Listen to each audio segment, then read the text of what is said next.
Hi class, as promised, I'll be discussing our last topic for the midterm, the North and South divide. So our learning objectives for this topic first is to define the growing disparity known as global divide. Second is to identify the different indicators or determinants of global divides. And third is to compare and contrast the different indexes in global development. So what is the North and South divide? So the North and South divide refers to the economic disparity between the northern and southern hemispheres of the world. So this divide characterize the North or the developed countries as rich with a higher level of income, technological advancement, and industrialization. In contrast, the South or the developing countries are described as poor, no, facing challenges such as lower income levels, less industrial development, and often political instability. So this divide not only represent geographical differences but also encompasses a complex array of economic and social political issues affecting the global relations and development.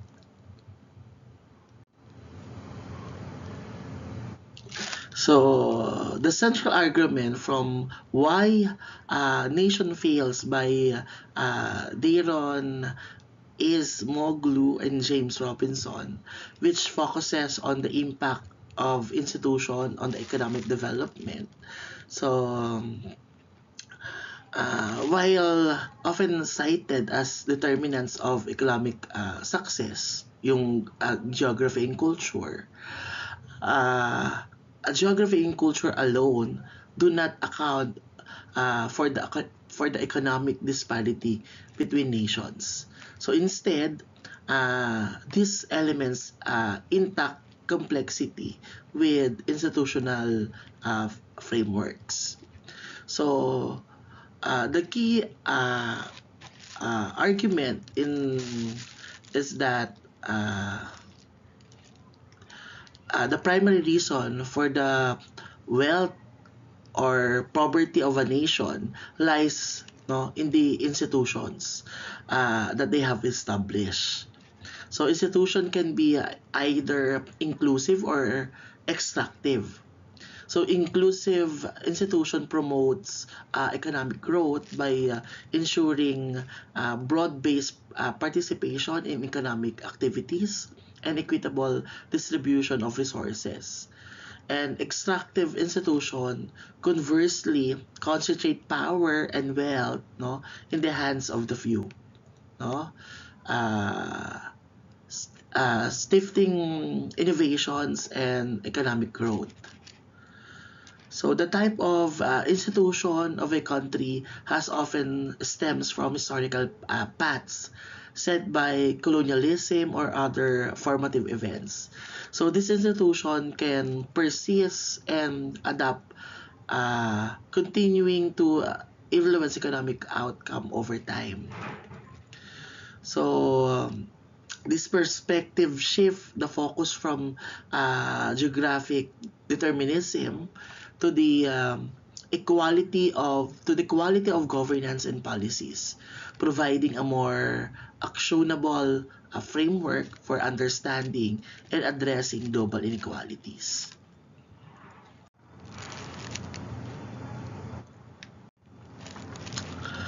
So this slide, no, highlights three core issues in the North and South divide, which are essential topic in understanding global inequality. So there is a significant disparity in how income is distributed globally, with a high concentration of wealth in northern countries and widespread poverty in many southern countries. So this unequal distribution impact global economic stability and the ability of countries in the South to invest in infrastructure, healthcare, and education. So countries in the South often face disadvantages in global markets due to lower technological advancement, less capital, and unfavorable trade terms compared to northern countries. So this imbalance affects the ability of southern countries, no, to compete on a equal footing, perpetuating economic disparity and limiting growth opportunities.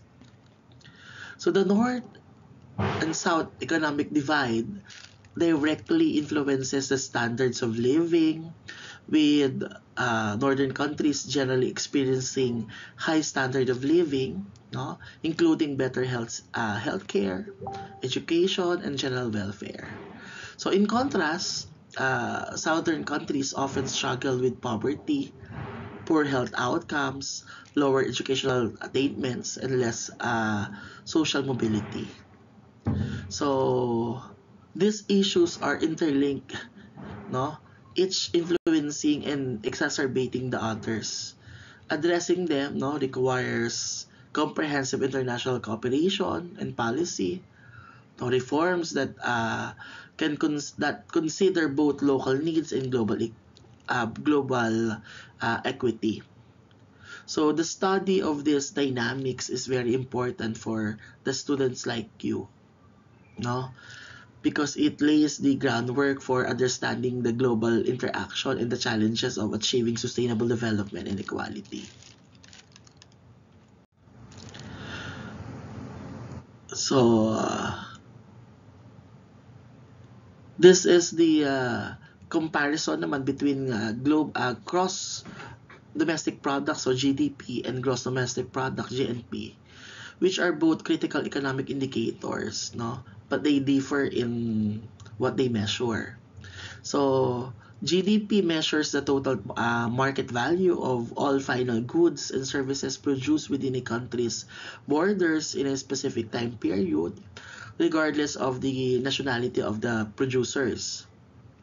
So it is usually calculated as the sum of all consumers' spending, government spending, investment, no, made within the country, and all the net exports, no, yung mga export minus imports.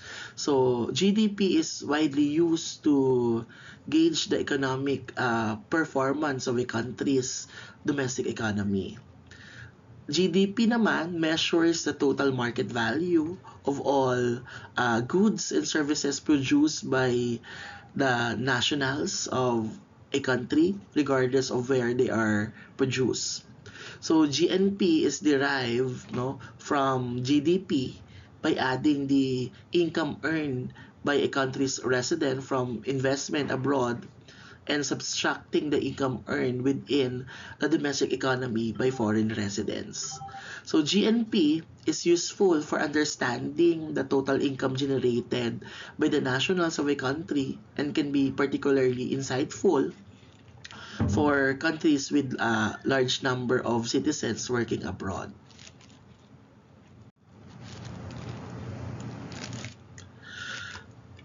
So this image naman appears to be the world color coded, no, to show gross national income per capita across different countries categorized into four income brackets. So the high income countries, second is the upper middle income countries, third is the lower middle income countries, no, and the fourth is the low income countries. So this map can serve as a visual aid to discuss several important topics like economic disparity, no, development challenges, social economic indicators, no. So this map offers a starting point for a deep discussion about how income levels affect nations' economic conditions and their role, no, in the global market. So let's proceed with terms, no, that highlights economic competitiveness as outlined by the Global Competitive Report. So competitiveness refers to the ability of a country, no, to achieve sustained high rates of economic growth, no, and subsequently a higher standard of living for its citizen. So it is determined by combination of institutions, policies, and other factors that collectively influence a country's productivity level.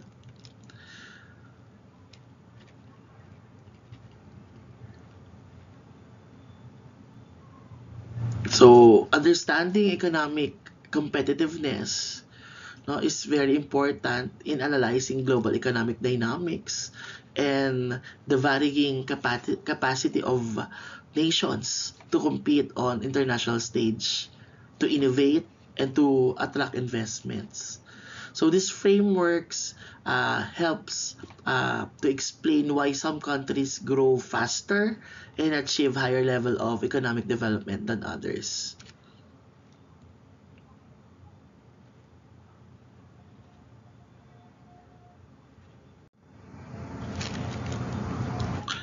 So let's discuss naman the four key factors influencing a country's economic competitiveness. So first is institution. Institution in this context refers to the formal and informal rules and regulations that govern a society. So this includes the protection of property rights, efficiency and transparency of public administration, judicial independence, physical security, and business ethics. So infrastructures uh, involves the quality and ability of critical physical system that supports an economy, such as transportation, electricity, and communication infrastructures. Macro environment uh, evaluates the overall economic setting influenced by fiscal and monetary policies, which includes indicators like the national savings rate, inflation rate, no, and sovereign debt ratings. Innovation, no, measures a country's capacity and commitment to developing new products and technologies, which is very vital driver of competitive advantage in a global economy. Business sophistication refers to the efficiency and sophistication of business processes, no, within a country, including the extent of modern practices in management, distribution, and production. Next is the market size. Market size considers both the domestic market size and the size of the foreign market accessible to the country's producers.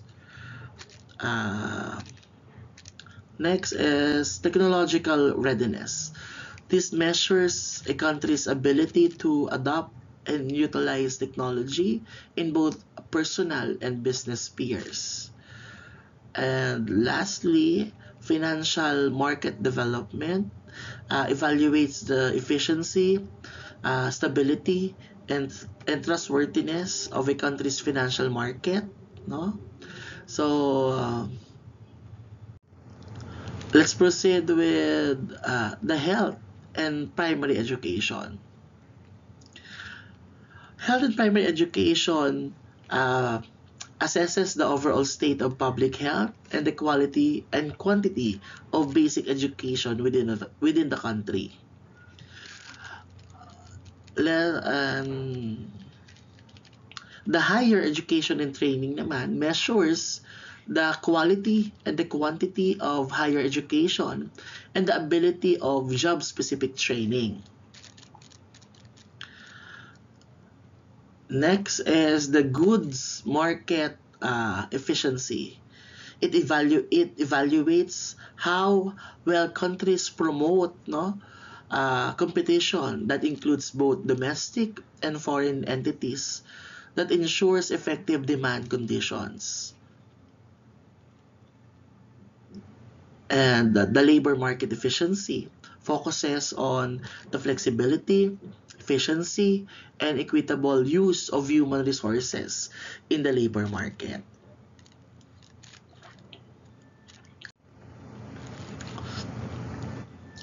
So the GCI, no, ranks country based on their economic competitiveness, which is defined by factors including the state of infrastructure, macroeconomic environment, health, private education, and higher education and training, among others. So the scores, usually on a scale of 1 to 7, represents how close an economy is to the ideal state or frontier of competitiveness. So this index evaluates over 100 different economic indicators across various categories or pillars of competitiveness. So countries like Switzerland, Singapore, no, and United States are at the top, indicating very high competitiveness. And nations such as Philippines, Turkey, Slovenia show moderate levels of competitiveness. So this shows the trends over time, no, demonstrating whether a country's competitiveness is improving, declining, or stable.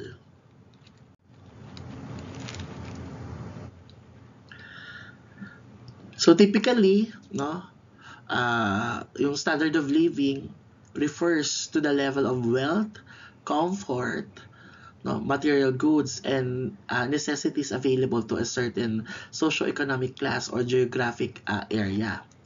It is often associated with factors like income levels, health services, and the availability of goods and services. So HDI is a composite statistics used to rank countries based on their human development, no? A broader perspective of an economy beyond just economic output like GDP. So the life expectancy index measure the average life expectancy, no, at birth, indicating the ability to lead a long and a healthy life. So education index includes two indicators: the means years of schooling, the expected years of schooling, and it reflects the overall educational attainment and the potential for education in the country. So the GNI per capita, no, adjust the gross national income per capita by purchasing power parity, serving as a measure of a average income and an indirect measure of standards of living. So HDI is crucial. It's provide a more holistic view of development than GDP per capita. It focus on the real impacts of people on people lives rather than a purely economic measurement, no? And it underscore the importance of knowledge, a long and healthy life, and a decent standard of living.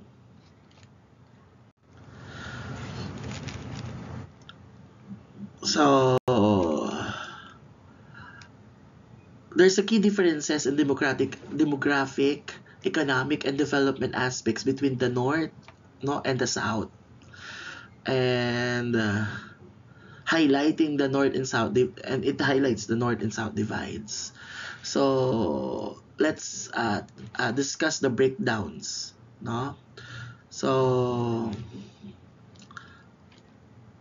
the north, no, is generally characterized by lower population density, and the south tends to have higher population density, often leading to challenges in providing adequate services and infrastructures.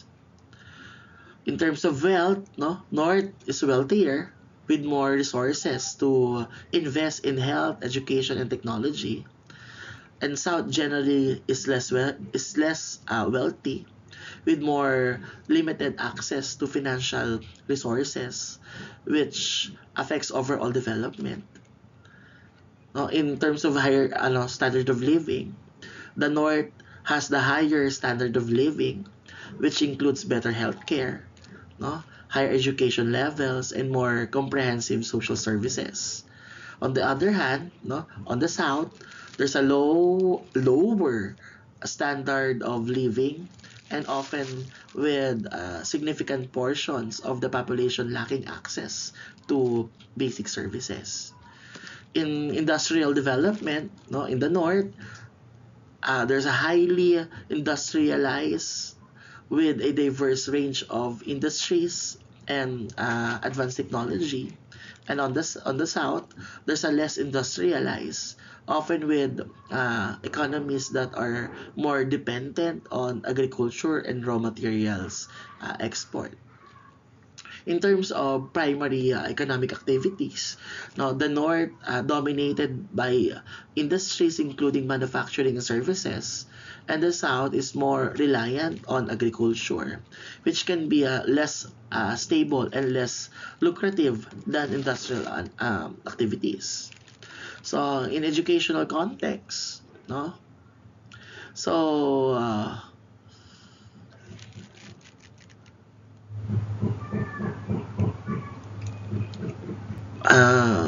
we can evaluate, no, the impacts, no, of various policies on bridging or widening this divide, no.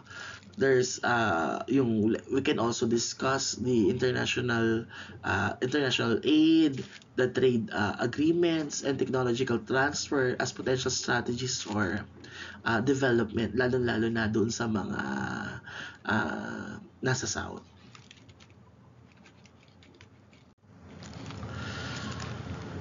So there's yun nga, classifying countries, no?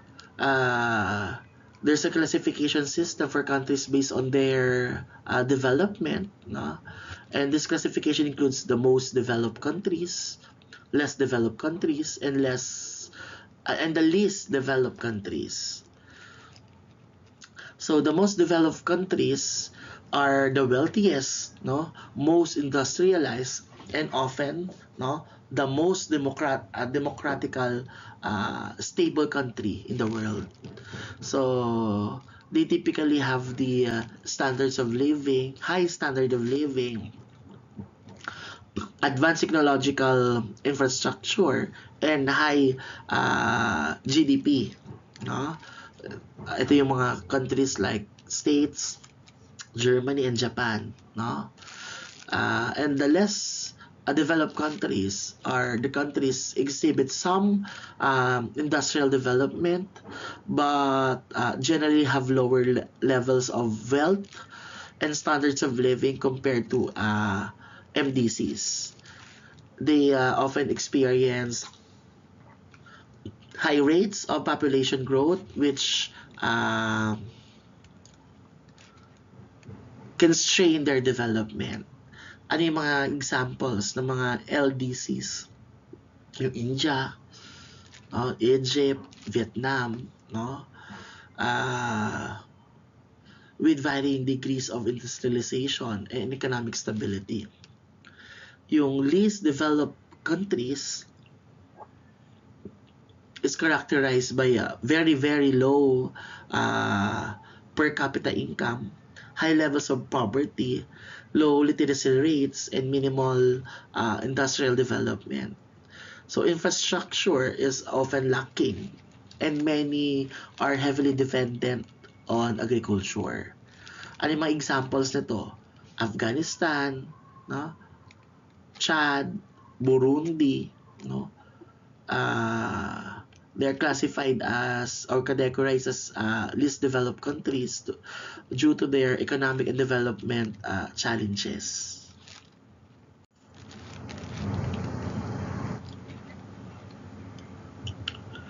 So, what are the reasons for economic gap? First is colonialism. Many of today's developing countries were colonized by Western powers. So colonialism often established a core periphery system where the colonized region or the periphery provided raw materials and labor to the colonizers on the core, which stunted local industrial development and uh, and uh, it led to a long-term economic dependence. So this historical context has left many former colonies with economic structures that are heavily skewed uh, towards exporting raw materials while importing finished goods, which can limit economic diversification and resilience. Second is the weak and inefficient institution. So this refer to the critical role that institution such as the legal system, government bureaucracies, and public services play in economic development. And in many cases, no, less developed countries, no, institutions can be plagued by corruptions, inefficiency, and lack of accountability, which undermines economic growth, no, and social development. So weak institutions make it difficult to implement policies that spur development, attract investment, or manage resources effectively. Third is the overdependence on natural resources. No, it is also known as the paradox of plenty. So this is the phenomenon where countries with abundance of natural resources such as oil, minerals, no, or timber tend to have less economic growth, no, less democracy, and worse development outcomes than countries with fewer natural resources.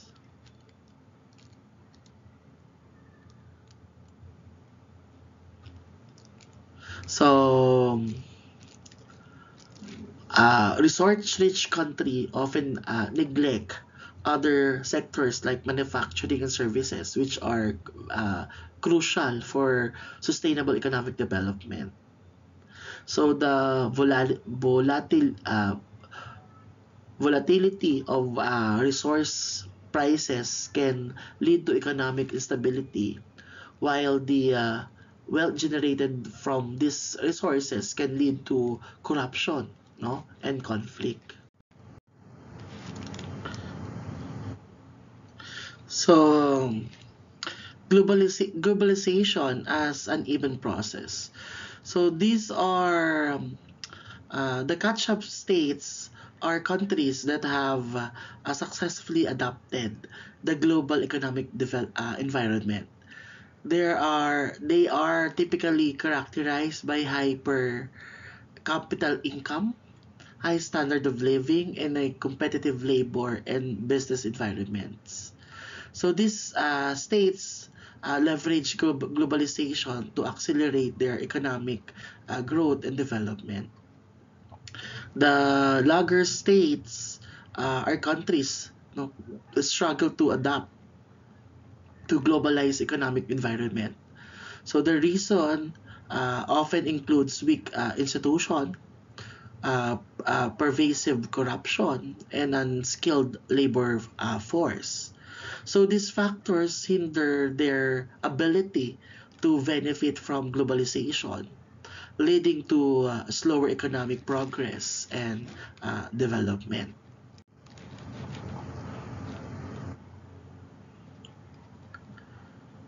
So is Asian tigers. No, the term East Asian tigers refers to the four territories, no, the South Korea, Taiwan, Hong Kong, no, and Singapore. So these regions are noted for their rapid industrialization and sustained high growth, no, growth rates from the 1960s to the 1990s. So these states attracted investment by offering favorable conditions for foreign enterprise, including low labor costs. So over time, they move from labor-intensive industries to capital and technology-intensive industries, diversifying their economic base, no, and increasing value-added production. So strong governmental guidance with policies that encourage export-oriented growth supported critical industries and invested in infrastructures and education. So significant investment in education and trainings led to a highly skilled workforce capable of supporting advanced industries and innovation. So political stability within these territories made them attractive destinations for foreign capitals.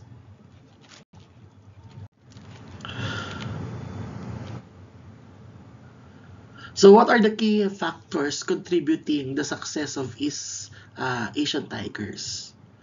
So investment, no, in roads, railways, and ports facilitated efficient transportation and logistics, making these countries attractive for manufacturing and export-oriented businesses.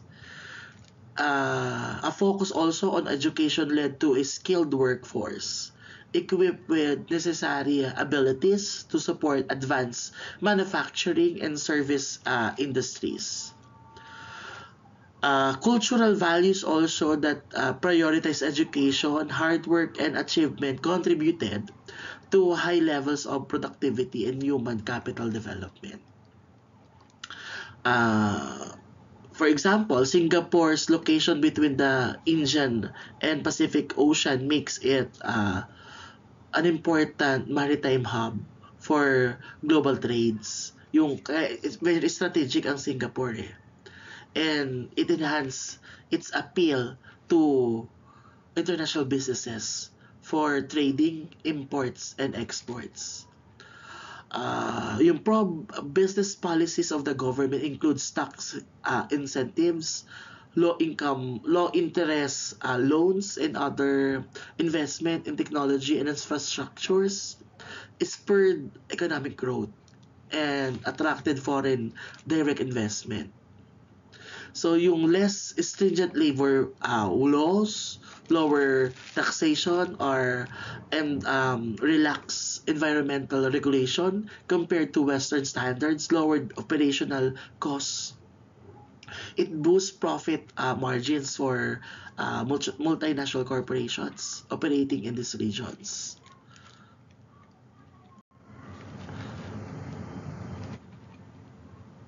So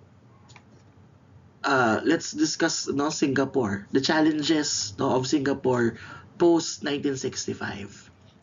So after becoming an independent nation in 1965 following its expulsion from Malaysia, Singapore no confronted several issues. No, the abrupt transition to independence left Singapore with limited industrial infrastructure, resulting in high unemployment rates. So in 1965, the per capita income was only $516, indicative of poor economic conditions. So a significant portion of the population was illiterate, no? Complicating efforts to modernize the economy and improve living standards. So there was a severe lack of proper housing, with many citizens living in overcrowded and unsanitary conditions. So Singapore implemented rigorous economic plans focusing on attracting foreign investment, particularly in manufacturing uh, and services to create jobs and boost income levels. And to address the literary issues, the government invested heavily in education, making it compulsory and free, to aiming to build a skilled workforce. The government established also the Housing Development Board to tackle the housing crisis, which built numerous public housing units to provide sanitary and affordable living conditions. So Singapore created policies that made it one of the most business-friendly environment in the world, no? Including robust legal protections, minimal bureaucracy, and low tax rates. So, why Malaysia expelled Singapore? So, in irreconcilable differences between the Singaporean state and Malaysian federal government, no? So, And the Malaysian Prime Minister was not amused.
the separation was driven by deep-rooted political and economic differences between the Singaporean state, no, and the Malaysian federal government. So this tension was largely centered around the issues of ethnic policies and economic disparity. So a major of the contention was the treatment and the rights of the ethnic Chinese population in Malaysia and Singapore with its predominantly Chinese population clash with the Malaysian government's policy favoring the Bumi Putera, no, or the ethnic Malays and the indigenous people of Malaysia. So this favoritism was manifest in various economic and social policies that Singaporean leaders felt, no, were discriminatory and detrimental to their own population. So as a whole, no, the North and South divide represents a social, economic, and political distinction between the wealthier, industrialized countries of the Northern Hemisphere, no, and it referred, no, often referred to the North, and the general poorer, less developed countries of the Southern Hemisphere, commonly known, no, as the South. So this divide encompasses disparity in wealth, health, access to education, and overall quality of life. No? So the North typically includes countries with higher GDPs. No? Ano lang tayo, we're recapping na, no? Better infrastructures and more advanced industries. While, no, the South is characterized by low income and economic instability. So countries in the North usually benefit from better healthcare system and higher educational standards. In contrast, nations in the South often struggle with insufficient healthcare, no, facilities and lower educational achievements. So there's also a significant gap in access to technology and internet, with the North having high rates of connectivity and technological integration into daily life and economic activities. So the North generally wields greater influence on global stage, controlling major international institutions and setting agendas that the South must often follow, despite having different needs and priorities. So understanding the North and South divide can help us, no, kayo mga kabataan, recognize the global inequalities that affects international relations, economic opportunities, and social justice. So this awareness is very important for fostering a more equitable global community. So the knowledge of this divide, the North and South divide, equips us, no, to advocate for policies that address these disparities, both locally and globally. So youth activism can be a powerful force in pushing for changes in how resources are distributed and how international policies are formulated. So for young people like you, deciding on your educational and career paths, understanding the dynamics of the North and South divide can influence your decision, no? Encouraging you to pursue studies and profession in development studies, international relations, or global health, no? Kayo mga kabataan who are aware of the diverse economic and social context that different countries experiences are better, no, prepared to work in increasingly globalized environment. And this understanding foster greater empathy and effective cross-cultural communication. The challenges also highlights the North and South divide requires innovative solutions, which young people like you are well positioned to offer, whether through technology, social entrepreneurship, or public policy. No? kayong mga next generation can play a very important role in bridging this global divide. So, the North and South divide is not just a matter of geopolitical concern, but it also fundamentally about fairness, opportunity, no, and the shared future of the planet. So, para sa inyo mga kabataan, no, understanding and addressing this divide is very essential for creating a more balanced world where prosperity is more equally shared. So, dito sa buong midterm, no, mga topics natin since week 1 hanggang this week, no. So, we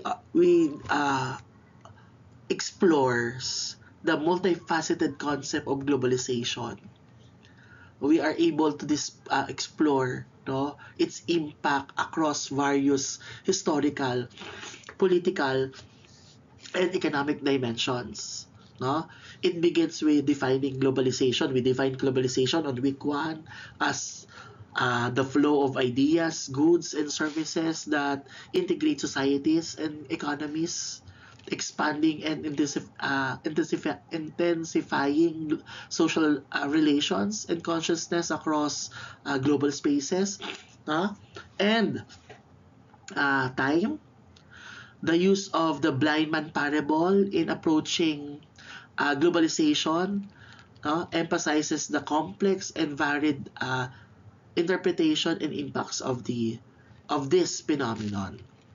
So we are able to track the historical trajectory of globalization from classical antiquity through the Middle Age, no? Highlighting the pivotal periods such as the Age of Discovery, the Renaissance, and the Enlightenment, the scientific and industrial revolutions. No? This historical context sets the stage for understanding the 20th century world, shaped by two World War, no? The Cold War and the post-Cold War era, each significantly influencing the global political landscape. No? The political attributes of globalization are examined through the development of global interstate system, the origins of the nation states, no? And the elements of diplomacy, including bilateralism and multilateralism, no? We also covers the complex arena of global governance, contrasting national governance with global mechanism, and the roles played by various international actors such as the states, international and regional organizations, civil society, and multinational corporation. So in exploring naman democratic ideals and values in contemporary world, our lessons consider the spread of democracy, the political system, the competition of for power, the citizens' participation. No? We delve also into constitutionalism, the rule of law, the rights of the citizen. No? And it provides a framework for understanding the legal underpinnings of modern democracies. Sa economic attributes naman of globalization, we are able to discuss the terms of global economy distribution, the drivers of global economy, and the debates between liberalism and protectionism. It emphasizes the tensions between interdependence and sovereignty. No? And finally, we address the global divides today, particularly the North and South divide, exploring definitions, the contrasting conditions of the global North and South, and the various metrics like GDP, GNP, HDI, the competitiveness indexes. No?